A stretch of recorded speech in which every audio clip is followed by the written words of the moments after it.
Achi hei mauri ora.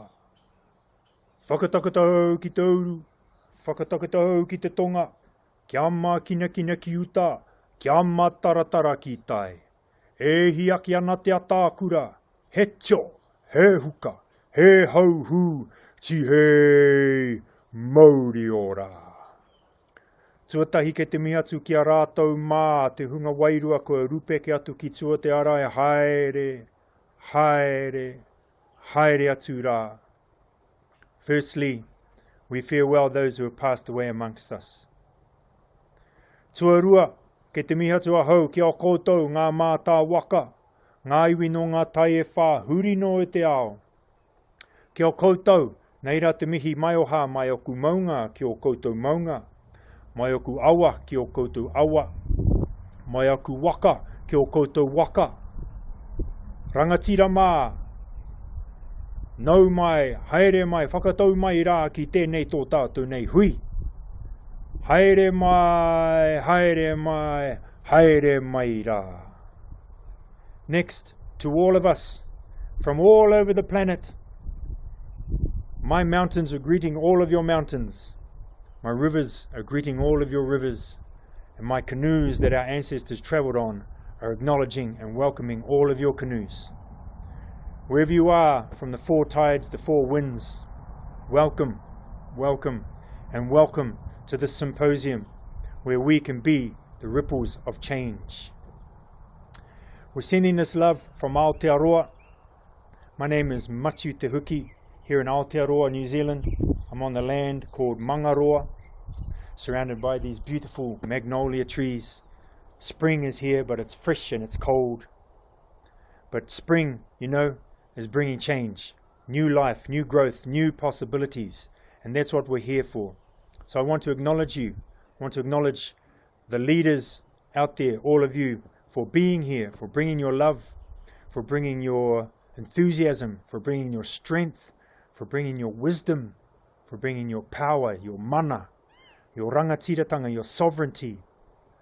Thank you for everything that you're bringing into this space, to the organizers, to the speakers.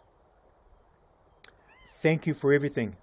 As you may have noticed, we are living in the time of prophecies. It's no mistake that we're here. We're here to do the work. We're here together. We're here to inspire each other. We're here to motivate each other.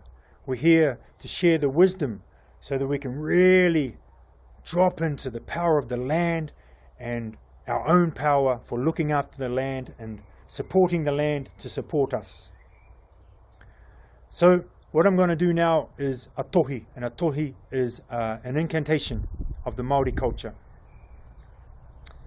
By the way, this is the Māori culture calling us in today. It's my privilege to do that. And this incantation is a tohi which we use as a rite of passage. And we are going through a rite of passage right now. And this tohi is designed to clear any negative energy out of our way, to strengthen us, to give us power to take on the challenges of this moment. And we've got some challenges going on. And right now in the middle of October, they say that this is going to be one of the biggest months of 2020. What a year it's been so far. But we got this. And this tohi is going to strengthen us. So I'm going to chant this for us. We're going to move through it.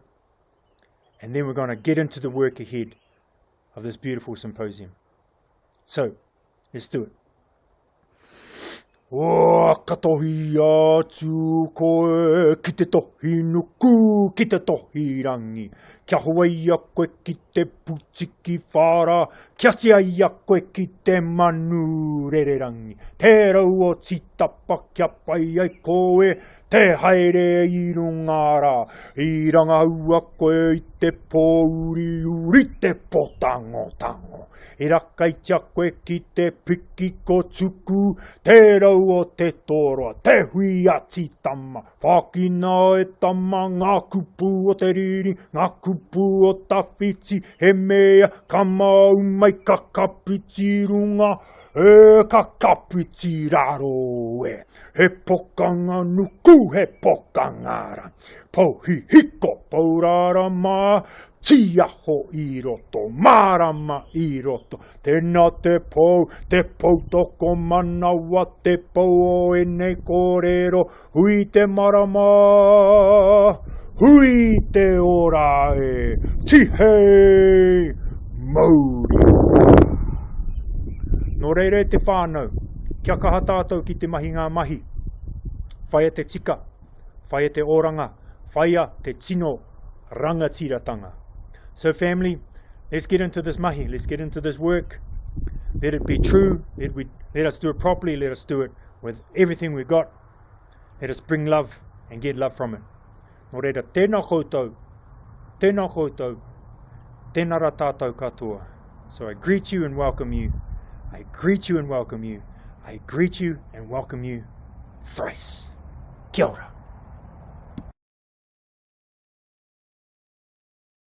Good morning, Annaliese. Good to see you. We're worlds away from each other, but you're looking very bright and awake. Me, probably not so much, but this is the third call of the day, but I'm still up for it. So we're... Good morning, Dennis. It's a pleasure to share this time with you, and it's really an honor to be a part of this symposium that we're really looking to draw in the attention of the symbiosis that's happening on the planet, how we all live together, and how we can re-evolve our life in response to the ripples of change in this time on Earth. Yes. Yes, so that's what we're here to talk about. Symbiosis, regeneration, coevolution, the challenges that we face as a species and our planet faces. And essentially this symposium is to grapple with those issues. And the question, you know, it's educational. We hope to make people aware of these issues. Many people who sign into this symposium are already aware of them. And I think it's important to say, you know, we don't have the answers. We're just asking a lot of what are hopefully relevant questions and groping toward answers, trying to co-evolve as a collectivity toward recognizing the challenges. What do we do? You know, what can we do? And I think the you know, the mission and the rationale of the McKenna Academy is first become informed, you know, inform ourselves, educate ourselves about what the challenges are, and out of that, hopefully initiate collaboration. That's very much in the spirit of symbiosis.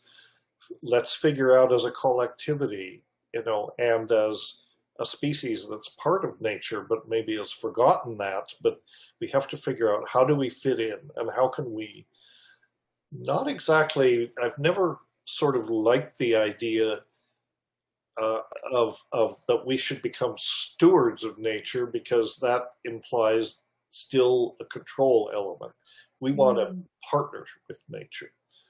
Nature is the boss. Nature is running this show. You know, and if we have learned anything from plant medicines, we've learned that. If we've learned anything from recent events with COVID and those sorts of things, I think, you know, they provide a very much needed wake-up call to remind us that we are in the grip of tremendous planetary changes.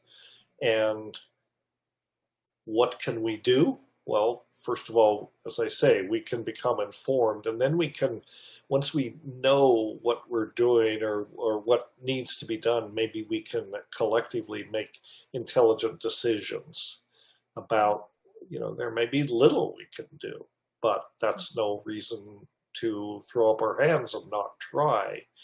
You know, I keep thinking always when we have these symposiums, only a small group of committed individuals have ever made a change in society. So although we're small, although the rest of the world is not even thinking about these issues, but hopefully we can help bring other people into this sphere and As we all know, technology is a two-edged sword. It has benefits. It has hazards if it's misused. And we're lucky that we have, this global communications infrastructure so that we can actually bring people from all over the world together to collectively share information and essentially envision a future, that is protective of the planet, that helps us to get to where we should be in terms of the rest of the community of sentient species, and dare to imagine, because if anything is clear, we've got to bring about a transformation, and that starts with a shift in consciousness from at the individual level and ultimately at the collective level. So that's, as you will know, if you don't already know, I'm kind of a big picture guy. I look at the 30,000 foot level, but that doesn't mean that down on the ground, the nuts and bolts of this is where the real change happens. You can articulate it as much as you want, but sooner or later you've got to roll up your sleeves, and that's what I admire about you and your approach. You're very much a hands in the dirt kind of person. So I think we're a good complement. So. Oh, thank you so much, Dennis. Yeah, it's great to hear your big picture thinking, especially for us that are often like hands in the soil, proactive, and especially I feel like my generation at the moment, we're really on that front line of responding fearlessly with solutions wherever possible, and bringing in permaculture thinking, regenerative ideas, and feeling like we do have solutions that are accessible to us.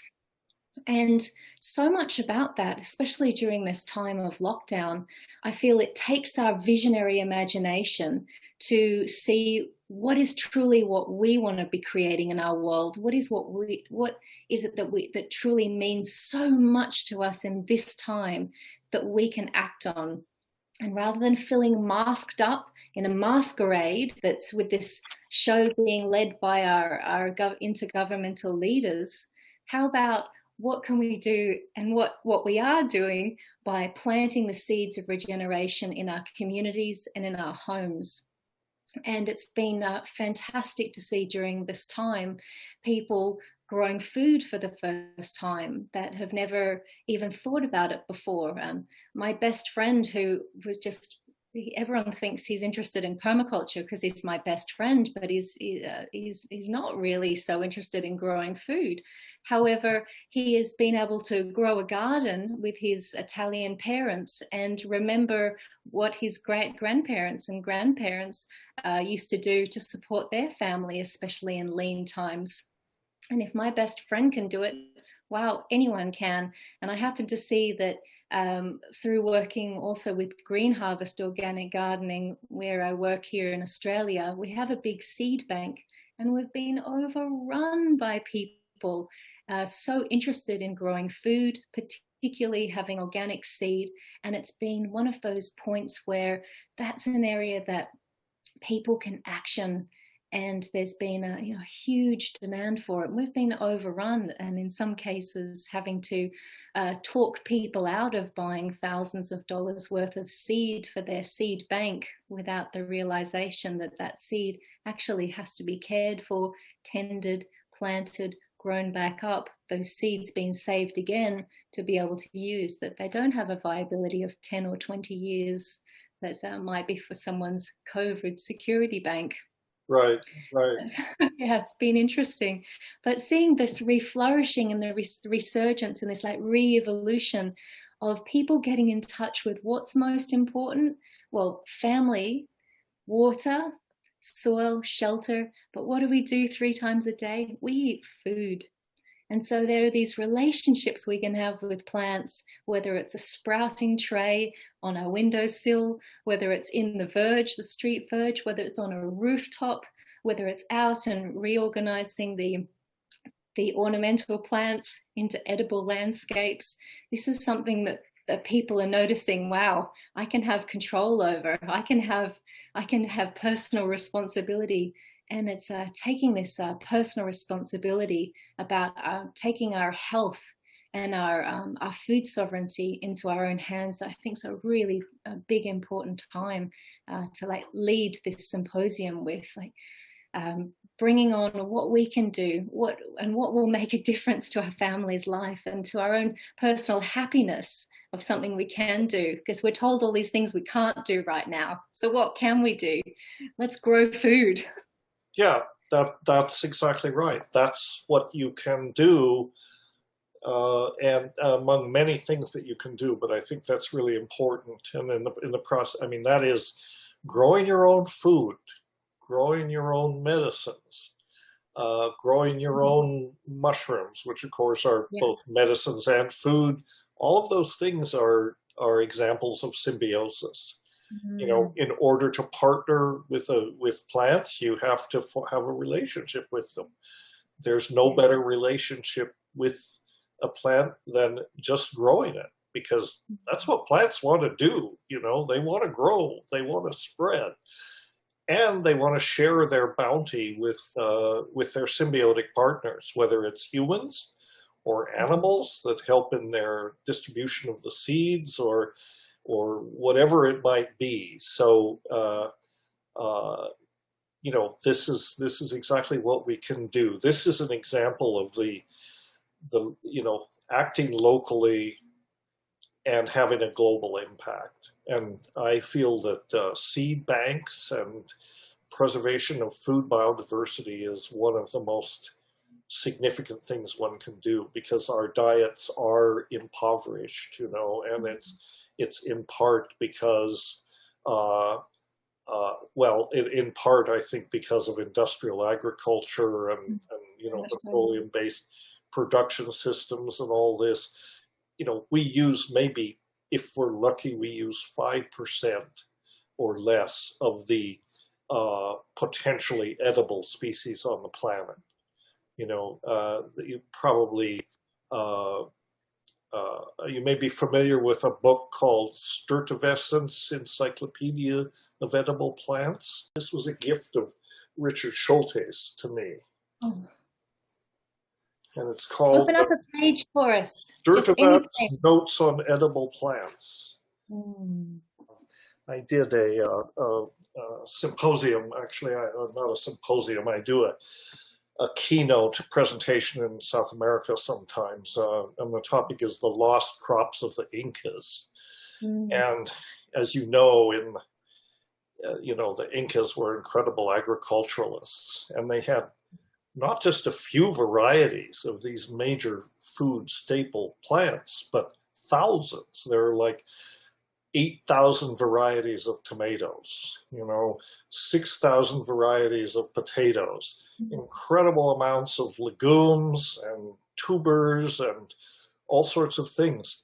We don't encounter those in our diet. You know, if you're lucky, if you go to a high-end organic grocery store, they might have 2 or 3 kinds of heritage tomatoes and that sort of thing. But the genetics is out there, and it needs to be preserved. You know, the knowledge is there, and so that's where the seed banks come in, and then, you know, preserving the seeds and encouraging people to grow these biodiverse crops. These, you know, when they grow a garden, think about it in terms of biodiversity. How many varieties of these things can you have? Think about the food web and the different components of that. Can you make the, you know, your little home or community organic garden, can you make it reflect on the global scale what a truly diverse food chain would be? So that's, you know, as you know, food biodiversity and food security are right up there with the most important challenges that we face on the planet, and to ensure those production systems and to encourage you know, organic agriculture and permaculture, obviously, you know, has got to be part of the solution. And we've lost all that. You know, we've lost all that in face of monoculture. And monoculture is not the right approach. That serves the big ag bio companies and you know, well, you're undoubtedly familiar with Michael Pollan's writing on some of this.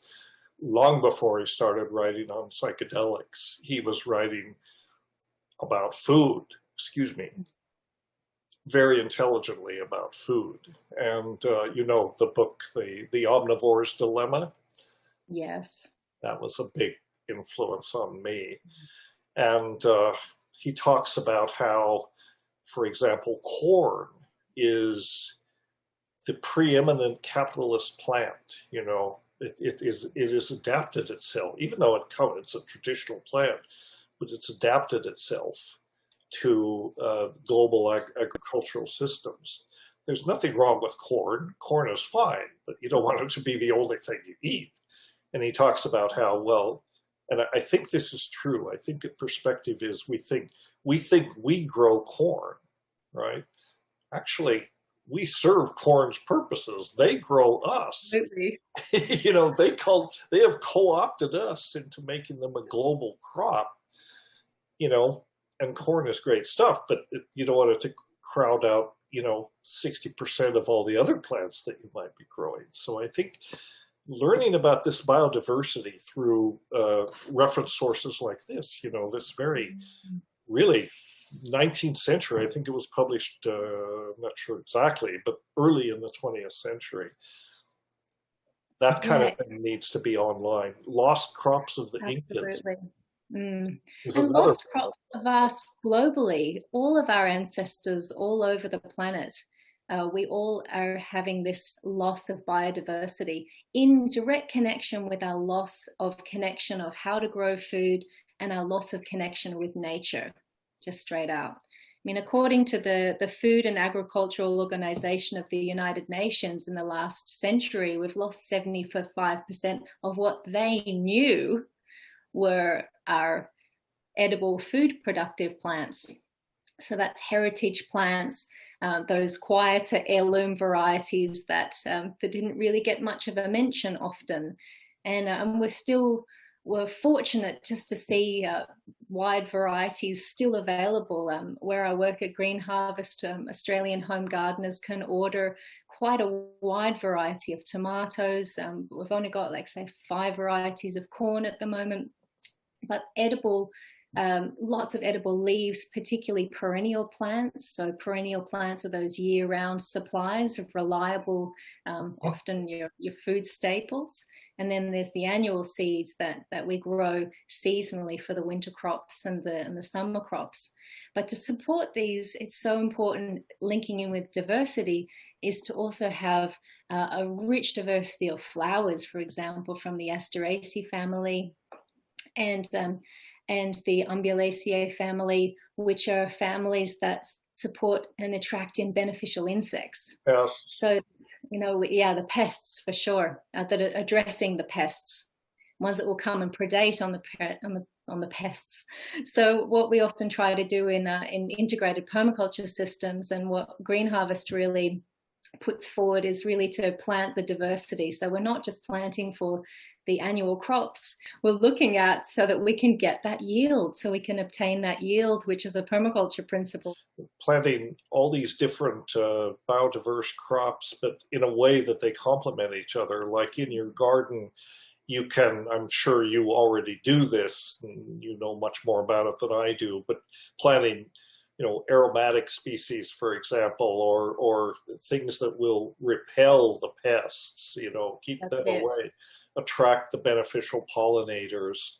And you've touched on one of the elements of, you know, the sort of consequence of our industrial agriculture system is not simply the impoverishment of plant species, but then in ecosystems, there's great concern about the collapse of the insect biome. You know, absolutely, it's not just the bees, it's not just the honeybees. In some of these ecosystems, there's been tremendous reductions in the insect biome. This is a major problem. It really is. It's kind of an invisible crisis, but that doesn't mean it's not a crisis. So many of these things happen, and they're going on, and because we're especially, indigenous people are more attuned to it, but we're not attuned to look for these processes that are happening very, very quietly, but they're definitely alarm bells. And if we were more attuned to it, might be able to respond to it more quickly. Something that worries me about the whole, about the fact that the biosphere as a whole is tied together by these different feedback loops and signal transduction processes and all that. I think of the biosphere as a cell, basically. Mm-hmm. The whole Earth is an organism. And like all organisms, it's tied together by these different information transfer processes, and they're all interdependent, right? So one depends on the other, and when you destabilize these to the point where the system can't maintain itself, then that instability, if you don't arrest it at the right time, not that's necessarily our job to arrest it, it's our job to help create the situations where that doesn't happen. But I guess the point I'm getting to is you destabilize one of these major global processes, like the salinity of the ocean, the temperature of the ocean, and this sort of thing, then you can get cascade effects where these equilibrium systems all pretty much collapse at the same time or in very rapid succession. So then you reach these tipping points where you say, oh, we can't, what is this? Sorry. My phone has the same chirp, so I thought it was mine. Yeah, it's maybe meant to make that, anyway. We're speaking about this tipping point and this possible calamity of the multiple cascading effect of collapse. Yeah, so that concerns me about what you can do to mitigate that, and can we do anything? I mean, we've been sort of very cavalier about the idea that we will anticipate what's happening and have plenty of time to correct it. Well, that's what we could say maybe 30 years ago. We didn't do much to do that. Now we're in a very tight time frame before, it all, we're in a tight time frame before it starts to collapse. And I guess the point of what I was trying to say is that, these systems may appear to be stable, but when the collapse comes, it's going to be system-wide, Yeah. And so that's actually fairly scary. It absolutely is, Dennis. It's a creeping, rising tide that it's like when people like us are quite aware and a finger to the pulse of even just a notion of how this is, and we're seeing the evidence, and you've had longer to see this evidence. I'm rising quickly into my understanding, and we have, for example, Rachel Carson's book of The Silent Spring. It feels like that silent spring is really bubbling up in this time. That was pointed to us when we were studying at university 20 years ago of these are the important points to note, people. And so with your environmental science hat on and looking at these life-sustaining systems, what are we going to do about it? But I feel, Dennis, it's so important that despite all of the negativity, despite the bad rap that we have about ourselves as a race, we've still got to get in here and give it our best anyway, and really keep our vision strong, and not let us affect our inner ecology and the inner symbiotic relationships that we have with ourselves. Even thinking about symbiosis with our mental attitude and our gut flora, and then what kind of food that we eat, and if we start to eat food that is more comfort food, which a lot of people have been doing during this time. It's been like shut down, mask up, inside, away from nature and away from the natural systems, and eating perhaps food that isn't all that regenerative or healthy for us. It's like there's this time where collectively there's been a lot of like sitting, watching the screen, disconnecting, and often eating foods that are brought in from supermarkets where up to 97% of the nutrients of, say, silver beet or spinaches get lost in the first 24 hours after that food's been cut. And so there's 50% for a lot of stored food that comes to our vegetables. The nutritional loss is great, and there's just such an important, despite everything that's going on, still to try and respond with the things that we can do that are really positive, and food is such a big part of that. And to get the nutrition that fires up our brain, and to use the herbs like the nootropic herbs that really get our brain chemistry going, and get us smart and wisen up to this situation. And only we can be proactive to that. We can't let other people tell us that this is what we should be doing, especially any of our intergovernmental leaders and our national leaders. If we look to them for leadership at this moment, it's just about quietening down. But this is a time to level up, absolutely, and do these things that we can. Because if we sit around and wait for someone else, or particularly look at the news for any good solutions, it's got to come from us, and it's got to be with things that we can do with our hands and our hearts together. Yes, agreed. We and ironically, with this COVID situation, we are, if anything, more isolated from nature as sort of totally. So what are the, other than obsessive and watching all the media and everything, which can be unhealthy and quite depressing, that doesn't mean we should ignore what is happening. But on the local level, I think the idea of community and spreading this information, spreading this knowledge is the way to do it. Again, do what you can locally, because that's where we're at, and then use the information technology that we have to spread that wisdom and that approach to it. And as we're going to see in this symposium, we're going to talk to many people that are already doing this. I mean, they are on the ground, they're doing it, and they're educating, and they're sharing information. And that's the only thing you can do. You can help people educate themselves to what's going on and wake up, and then one person cannot do much except that they can educate other people, and you could create collectivities, and that's the very essence of symbiosis. I mean, collaboration and symbiosis is what will save the planet if we can, if there's still time. What in your mind is if you had power and influence on the global scale, what are the priorities you would set? What do we need to do first? Oh, great question. Fair question. I don't know.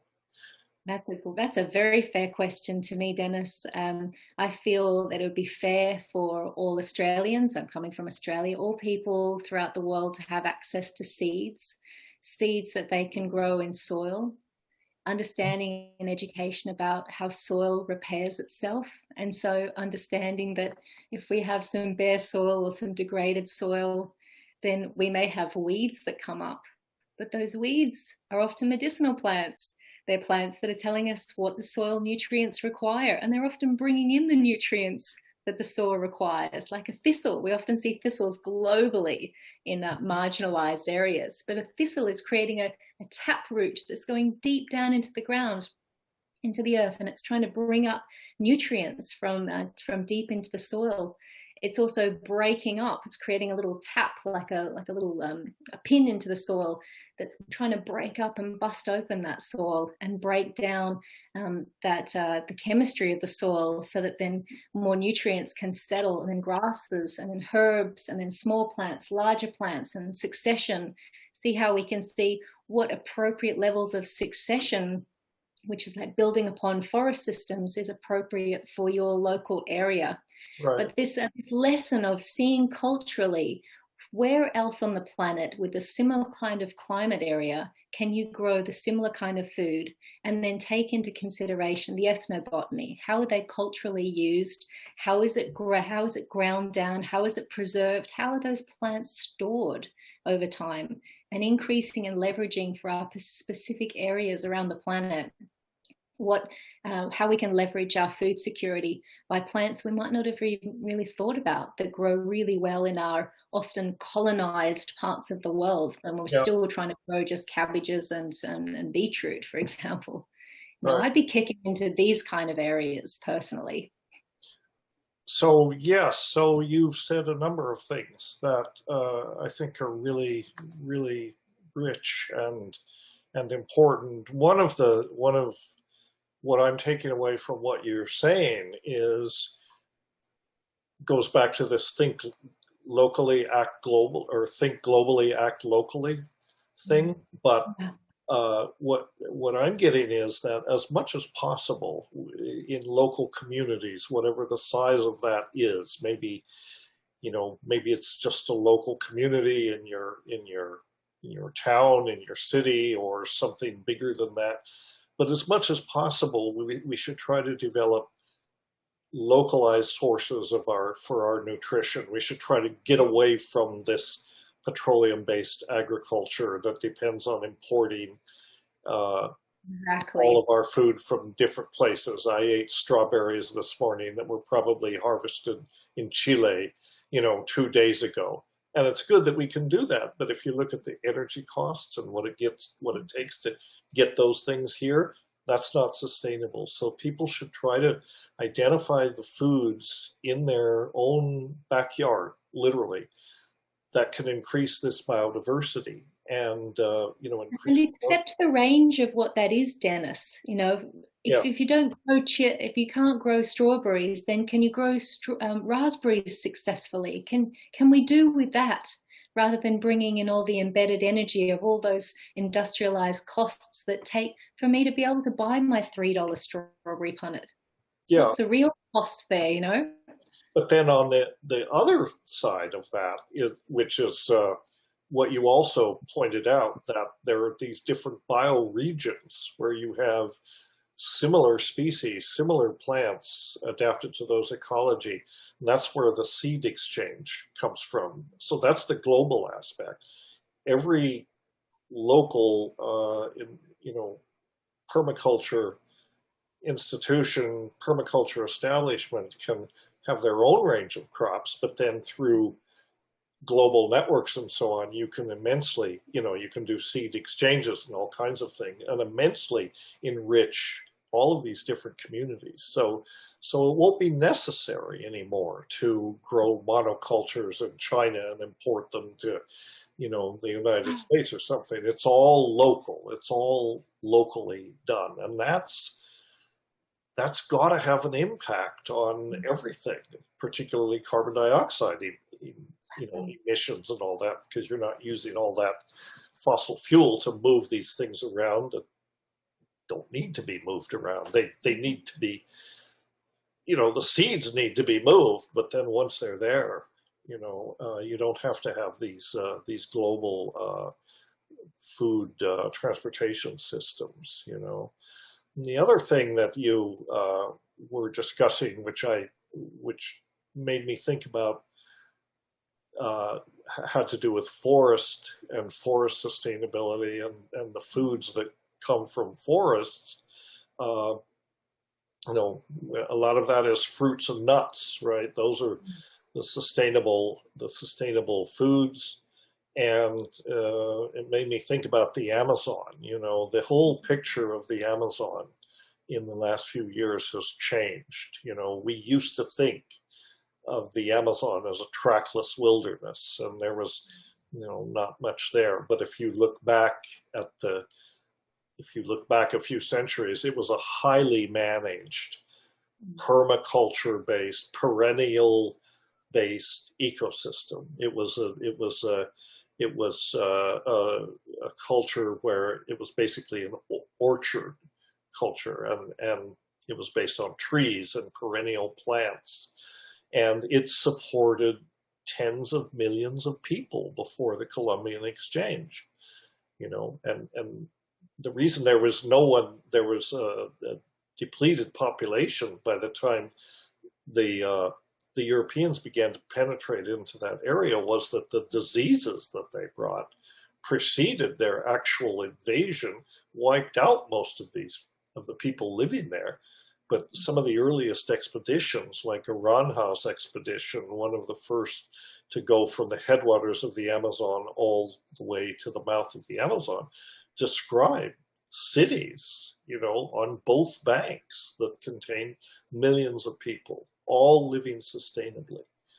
And there's no trace of that now. So, and you undoubtedly have heard of terra, how do you say it? Terra preta? Yeah. So the soil of the Amazon is poor because everything is locked up inside living things. The nutrient gets loose and it's immediately taken up by something else. But this is a manufactured soil of which there are hundreds of square miles of this man-made or human-made soil that was sustaining these permacultures. So if we want to talk about permaculture, you know, which we do, if we want to look at the masters of permaculture were these Amazonian civilizations, basically, and you know, they understood something about how you do this. So it was a very different picture back then, and these sorts of things, you know, the rediscovery of these traditional technologies and applying them to our own situation. So I guess now the buzzword, the word that's used is biochar. Exactly. Yeah. So it's interesting now we have this re-evolution. So coming back to this topic of re-evolution, that we're these days seeing biochar is now the celebrated soil amendment. And biochar, for those people that don't know, is about burning carbon, often trees. It could be macadamia nut husks. It's often using what is otherwise going to be rotted away or burnt or discarded from the ecology or from a system or from a farm. And it's burnt at a high temperature without the use of oxygen. Right. And that leaves very light, almost highly vesicle rich, you might say in geology, but it's got lots of little holes in it. It's very light at the end of it. It's and what we can do is to leverage the soil by returning this back into the soil, but richly filled with microorganisms. So by drenching it or quenching it in a bacterial rich tea that's full of really good microorganisms for soil health, it's essentially putting a little mini building block or a little apartment block and filling it with inhabitants and then returning that back into the soil again. Mm-hmm. And so that's just such a simple, if we have access to biochar and the ability to create it, then it's a fantastic way of returning that nutrients and storing that carbon in the soil with a bunch of friends, the soil microorganisms, to help grow our food. So it's like there's so many of these old ways that are now starting to come back, and in some ways it's like we've never known about them before. It's like this information with culture is being like midwifed over this vast chasm of knowledge loss, and that's why I feel permaculture and old traditional ways and practices of land stewardship, land relationship is really important in this time, and to to capture the understanding of so many of these really important features, techniques, or strategies for particular areas better suited than others, like rather than in the tropics, perhaps it's better for the temperate area, and to really to be able to model these and reinvigorate these older practices before they get also extinct. It's like we've got an extinction of not only seed, biodiversity, soil fauna, practices as well, and that cultural ethnobotany relationships, the connections to people and culture, plus the plants. I mean, that's just such a huge loss of information that is just streaming away. And as our elders are passing away, imagine if we had still that popularized on the planet, where our medicinal doctors that we see in our villages locally around us, Dennis, had the same kind of connectivity to the natural systems and the natural plants, and knew where to pull those up from. Luckily, we still have herbalists and apothecaries around, which we can certainly go to, but it's not popularized in the same way. It doesn't receive the same level of funding. It doesn't receive the same level of kudos. And medicinal conventional medicine is certainly very, very helpful. It saved my mother's life when she had leukemia some years back, and she's still alive today. Perhaps ayahuasca wasn't going to be so good for her, but certainly she made it through, and I'm grateful for the conventional medicine.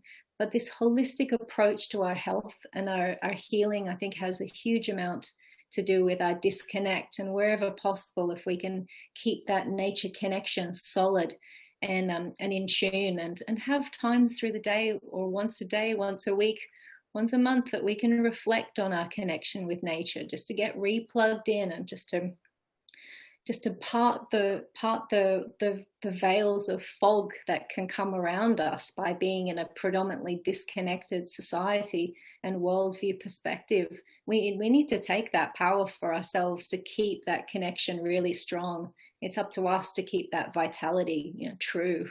Yeah, I agree. It's you touched on, again, some really important points, and this business about the preservation of knowledge, or the rediscovery of what our indigenous ancestors, our indigenous people have always known. We can approach something like biochar and soil amendments. We have the advantage of we can bring a scientific understanding to that. But these people were doing it. They didn't have a scientific perspective. They were just doing what they intuited was the thing to do, and it worked. Then we can, dissect that and say, well, it's because of these microbial ecologies and so on. It's important to understand that. But this knowledge, that's one of the biggest priorities, I think. Mark Plotkin, a famous ethnobotanist, once said, when a medicine man dies, it's as though a library has burned down. And I think that's true, because most of these folks, they're not connected to written traditions. They don't write things down. It's all in here. We're working with a scientist in the Amazon now, in Iquitos, associated with the university. We're getting a project going called the Knowledge Preservation Project, to try to document what this man knows. He's unique. He grew up in Iquitos. His father was a traditional healer, but he is a botanist, and he has 1 foot in science and 1 foot in ethnoscience, as it were. It's so important to try to preserve this knowledge. And I would also like to say,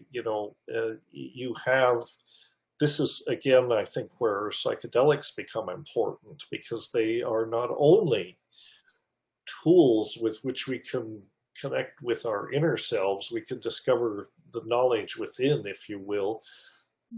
But I think it's also important to remember that when you turn your attention outward to the natural world with the aid of psychedelics, they are like scientific instruments, effectively. You know, you can examine a natural phenomena from that place that is kind of set apart from your usual worldview. You will notice things about natural processes that are always there, but we're conditioned not to know them, not to notice them. You know, we're very conditioned to put things into the background that are not immediately in front of us. And it's a skill, I think. Indigenous people do it naturally, in part, I have to say, because many of them are not literate, you know, and in some ways, I mean, we all want to be literate. It's great to be able to read and write, but there is a sacrifice you make in order to be literate. You have to introduce a separation between you and the thing you're looking at, you know, and in altered state, you can overcome that, and you can look at the world in a way that is closer to the way an Indigenous person might apprehend it. It's much more holistic. It's not language-based, you know, and I think I think psychedelics in this sense are an important tool as we try to reconnect with nature. You know, they give us a lens through which to examine nature and to realize, you know, in a very real way, how intelligent it is. You know, I mean, it Absolutely. If you look at any natural process at any level and you realize this stuff makes sense, you know, it's intelligent. It is put together in a way that is elegant and beautiful and efficient and just optimally structured. And it just seems to be a spontaneous thing. I mean, I think it happens at all levels of organization, but particularly in living systems, you know. And so if you look at this, it's you can only be amazed, you know. And thoroughly another agree. Thing you have to understand, it's like there are many kinds of intelligence in the world, and plants have it in abundance, you know, and all living things do. If you look at these systems, we can. And so perhaps from that, and as you undoubtedly are aware, there's a whole area of design and engineering and so on called biomimicry. Yes. And much of that needs to be encouraged and improved, because nature seeks optimum solutions, right? That's what it does. The non-optimum solutions do not persist. They don't survive. That's part of the, you know, and that's another reason why collaboration and cooperation between organisms, symbiosis, in other words, will get living systems much further than competition and survival of the fittest. And that's a very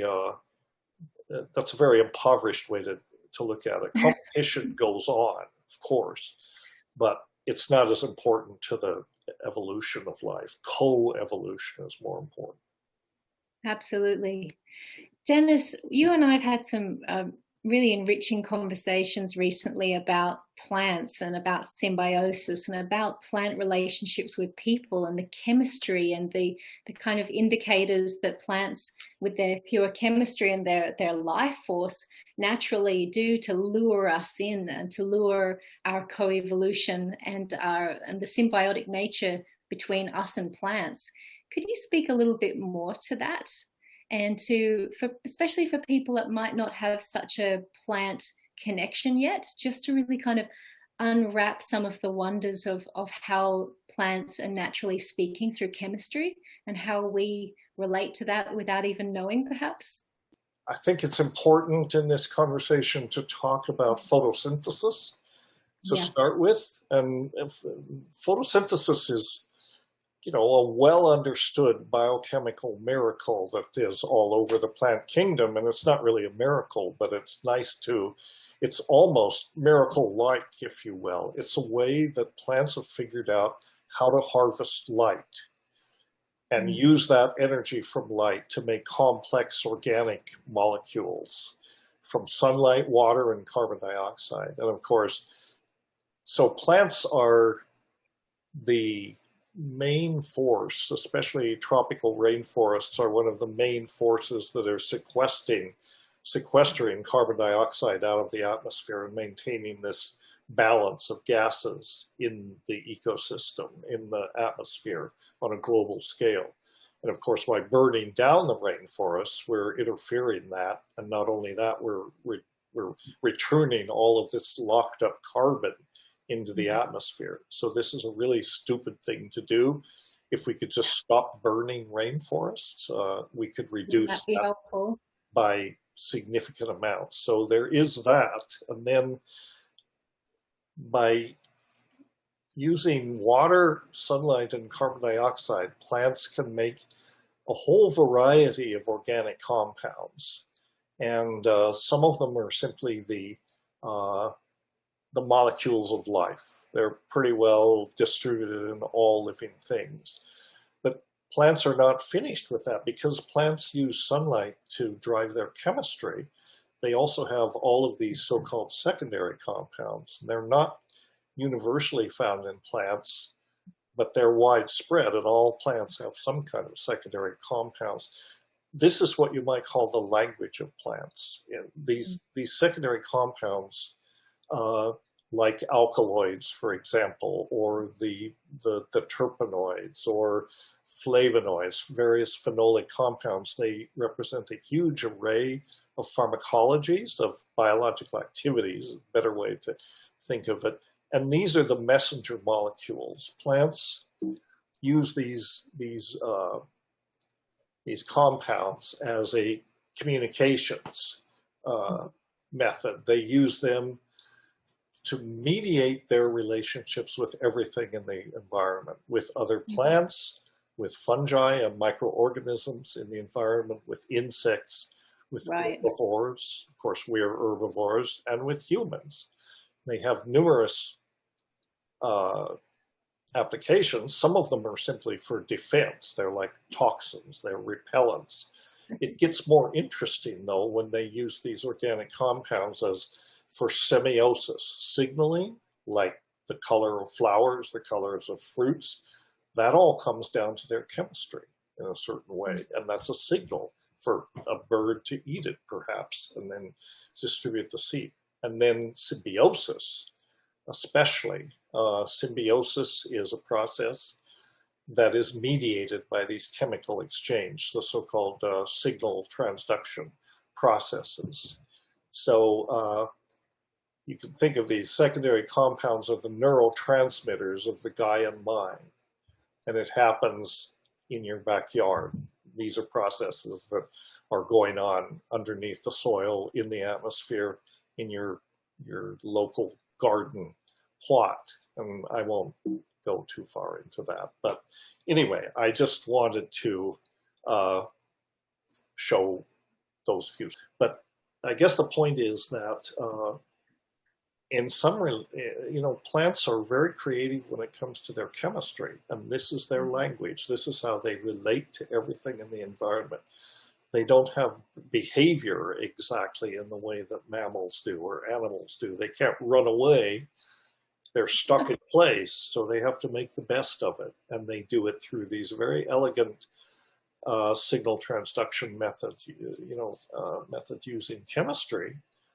And interestingly enough, many of the compounds in the plants, for evolutionary reasons, because we all came from a common ancestor, happen to be similar to or even identical with the neurotransmitters in our brain. That's why psychoactive plants work, So anyway, maybe that's a detour that we don't need to take, but there we are.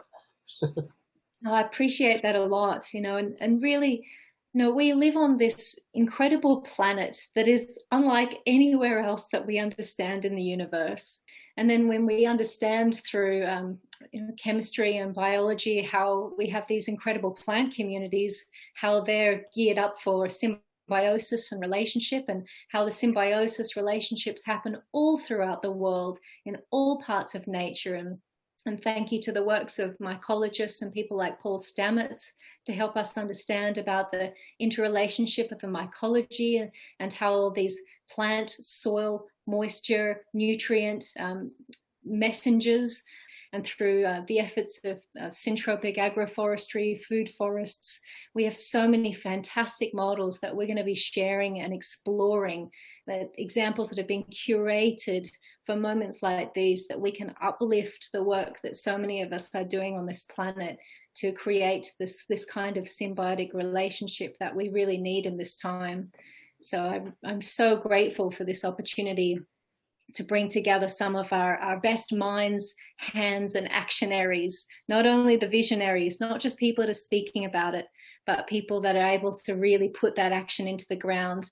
And many people like myself just known more at the village level or the nation level, not necessarily the global level. And some people known at the global level, but just that all of us are welcome in this place together. And I'm really looking forward to how this event over the coming 2 days is going to unfold. Yeah, you know, I would like to believe that life is common in the universe. I would like to believe that the universe is permeated with life. I would like to believe that, but I don't think so. I think life is actually very rare. And I think that the levels of complexity that we see in earthly life is extremely rare. I think that there are probably many planets where you have microorganisms and you have that, and it never goes beyond that. I mean, and the Earth was like that. Things didn't even get interesting about life until about 500 million years ago, but there was 3.5 billion years before that, where it was pretty much microorganisms, and they were doing their thing, and we assume they weren't really worried about, you know, the things we're talking about. But I think that complex life is extremely rare, and there are certain characteristics of Earth and our solar system and so on that make it unique, that fostered the conditions where this complex life, and ultimately us, an intelligent life, and I think the jury's still out whether we're actually part of the intelligence or not, but I think it's very rare. And the point is that we should, whether it's rare or not, it's the only one we have. There is no planet B, as people like to say, and so it's all the more precious. You know, we lose this one, we lose everything. And that's really the challenge that we're facing, you know, and so we have to take this seriously, because we don't get another chance, you know. You know. So yeah, that's it. We don't get another chance. We get lots of other second chances with so many other parts of our life since we've been young. But now this is the challenge, and I really want to encourage us to rise to that challenge. Rise to that challenge, people. Thank you so much for this opportunity. What an enriching conversation, and perhaps something a little bit. Maybe you've been talking in depth about this. I don't know, but it's nice to get these kind of conversations public out there, Dennis. This is really important. You're a very good partner in these conversations, Annaliese. I think we have a good dynamic together. We may have to take this on the road, you know. Yes, please. We work pretty well together. So thank you for your time. And thank you. You have any closing thoughts? I guess this is a good time to wrap it up. I just feel entirely inspired by everything that I've been shown in my life, to be at this moment, to be able to speak and show up and represent Earth in this time. I feel it's so important that wherever we can, we speak as global and local citizens for our planet. And me sitting here with you is, you know, it represents that. And it's so important to have that intergenerational connection where we have the wisdom, and also the wisdom of the younger voices coming through and holding those really together. And it's about symbiosis. It's symbiosis with communities. It's symbiosis with our food, with our plants, with our ecology, with our water systems. And permaculture, which seeks to design our lives using the natural systems as inspiration and looking for these keys and enriching potential with strategies and solutions, as I feel is such an important complement to so many of the extraordinary works that are happening right now. And this Symbiosis Symposium is just a wonderful palette of many visionary, actionary minds coming together. And I'm in for the long haul. I'm in for this life. I'm going to give it my best with you and all of us together. Thank you so much, Dennis. Thank you, Annaliese. That's about all we can say. That's about all any of us can do. We're in all this together. We do the best we can.